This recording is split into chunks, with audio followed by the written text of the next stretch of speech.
At its peak, the British Empire was the largest empire in human history. It covered a quarter of the Earth's land surface. It ruled over 400 million people, 1 in every 4 humans alive. From the frozen plains of Canada to the jungles of India, from the deserts of Africa to the islands of the Pacific, the British flag flew on every continent and in every ocean. A tiny, rainy island off the coast of Europe somehow conquered and controlled more of the world than Rome, than the Mongols, than anyone. This is the story of how they did it, and how they lost it all. Britain didn't start as an empire. For most of its history, it was a target, not a conqueror. The Romans invaded in 43 AD and ruled for 400 years. The Anglo-Saxons came next. Then the Vikings terrorized the coastline for centuries. Then in 1066, William the Conqueror crossed the English Channel and took the throne by force. For 1,000 years, Britain was the country that got invaded. It was small, cold, and sitting on the edge of Europe while the real empires, Spain, Portugal, France, were already carving up the world. Britain was late to the game, but when it finally showed up, it changed everything. It started with the sea. In the late 1500s, under Queen Elizabeth I, England began building a navy that would become the most powerful fleet the world had ever seen. Elizabeth understood something that other monarchs missed. Whoever controls the ocean controls the world. She unleashed privateers like Sir Francis Drake to raid Spanish treasure ships crossing the Atlantic. Drake sailed around the entire world and came home loaded with stolen Spanish gold. The Spanish called him a pirate, Elizabeth called him a knight, and the wealth he brought back funded the beginning of an empire.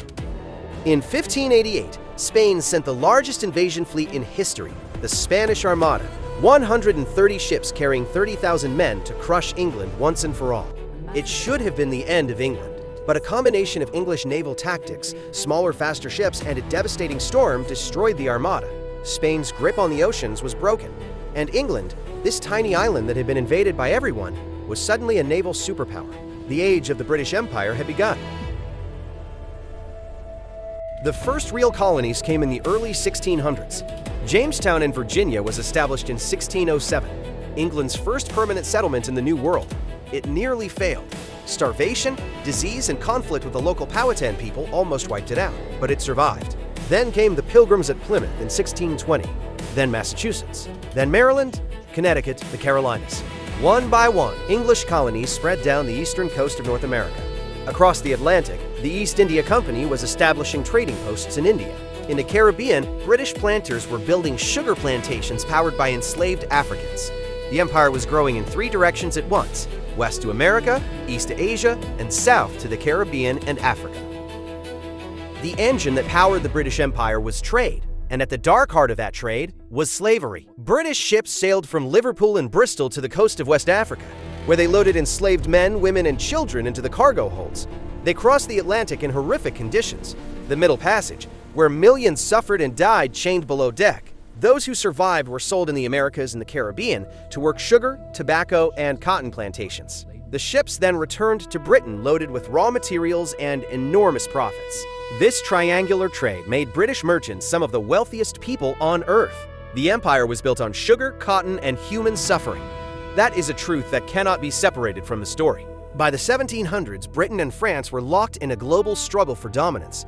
They fought each other in Europe, in North America, in India, and on the seas. The decisive moment came in 1759, the year of victories. British forces defeated the French in Canada at the Battle of the Plains of Abraham, taking Quebec and effectively ending French power in North America.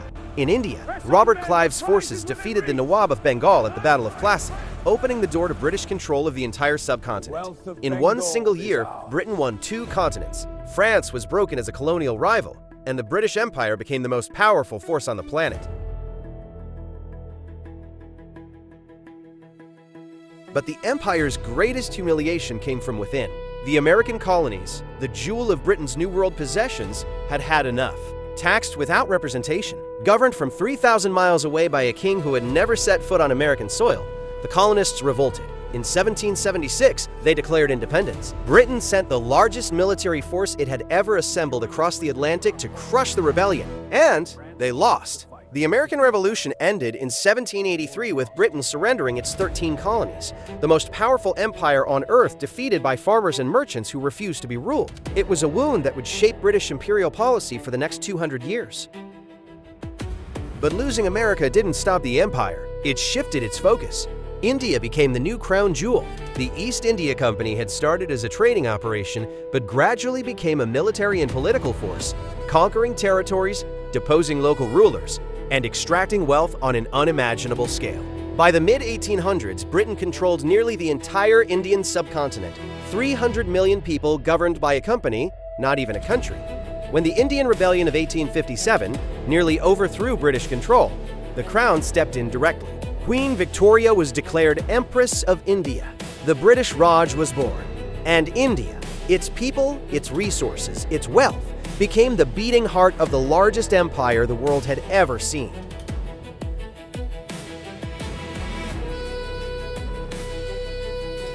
The 1800s were the century of maximum British power. The Industrial Revolution gave Britain an advantage no other nation could match. Factories, railways, steamships, and telegraph cables that connected London to every corner of the empire in real time. The Royal Navy ruled every ocean unchallenged.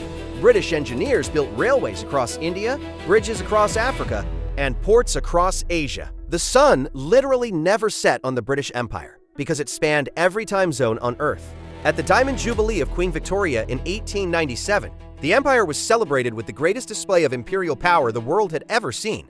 It looked invincible. It looked eternal. It was neither. The cracks began with the Boer Wars in South Africa at the turn of the 20th century. Britain expected an easy victory against Dutch-descended farmers. Instead, the Boers fought a brutal guerrilla war that dragged on for years. Britain eventually won, but only by using scorched earth tactics and concentration camps that killed tens of thousands of Boer civilians, including women and children. The world was watching, and for the first time, the moral authority of the British Empire was questioned openly. The empire that claimed to bring civilization to the world was burning farms and imprisoning families. The myth was beginning to crack. Then came the First World War. Britain called on its empire, and the empire answered. Soldiers from India, Canada, Australia, New Zealand, South Africa, and the Caribbean fought and died in the trenches of France and Belgium. Over 1 million Indian soldiers served.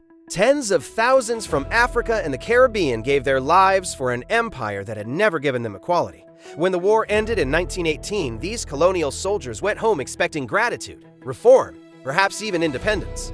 They received none of it. The promises made during the war were broken. And across the empire, the first seeds of resistance were planted.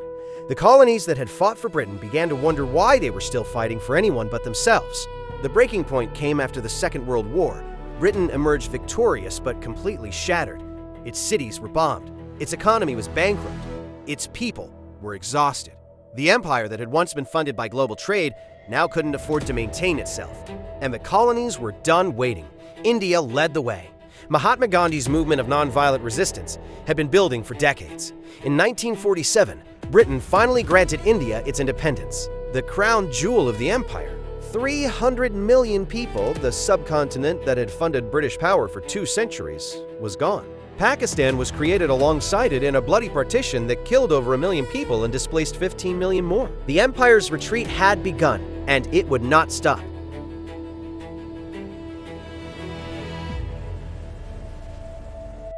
After India, the dominoes fell fast. Burma gained independence in 1948. Ceylon, now Sri Lanka, the same year. In Africa, the wave was unstoppable. Ghana became the first sub-Saharan African nation to gain independence in 1957 under Kwame Nkrumah. Nigeria followed in 1960. Then Kenya, Uganda, Tanzania, Zambia, Malawi. One after another, African nations broke free from British rule throughout the 1960s. In the Caribbean, Jamaica and Trinidad gained independence in 1962. In Asia, Malaysia, and Singapore followed. The empire that had taken centuries to build was dismantled in less than 20 years. The final symbolic moment came in 1997, when Britain handed Hong Kong back to China. The ceremony was held at midnight on July 1st. The British flag was lowered for the last time. The Chinese flag was raised. Prince Charles and the last British governor, Chris Patten, sailed away on the royal yacht Britannia as rain fell over the harbor. It was the end. The last significant territory of the British Empire returned to its original owners. The empire that had once ruled a quarter of the world was reduced to a handful of small overseas territories scattered across the globe. The sun had finally set. The legacy of the British Empire is complicated and contested. It built railways, legal systems, universities, and parliamentary democracies that still function across the world today. English became the global language. The common law system spread to dozens of nations. But it also enslaved millions, exploited entire continents, destroyed indigenous cultures, drew artificial borders that still cause conflict today, and extracted wealth on a scale that reshaped the global economy forever. India's share of the world economy dropped from 23% to less than 4% under British rule. Africa's development was set back by generations. The Caribbean nations are still recovering. The empire gave, and the empire took, and the taking was far greater. The British Empire lasted in some form for over 400 years. From the first colonies in Virginia to the handover of Hong Kong, it shaped the modern world more than any other political force in history. It connected continents, it spread a language, it drew the map we still use today. But it did so through conquest, exploitation, and control. A tiny island off the coast of Europe built the largest empire the world has ever seen. And then it watched that empire slip away, piece by piece, until all that remained was the island itself. Still small, still rainy, and still trying to understand what it was, what it did, and what it lost.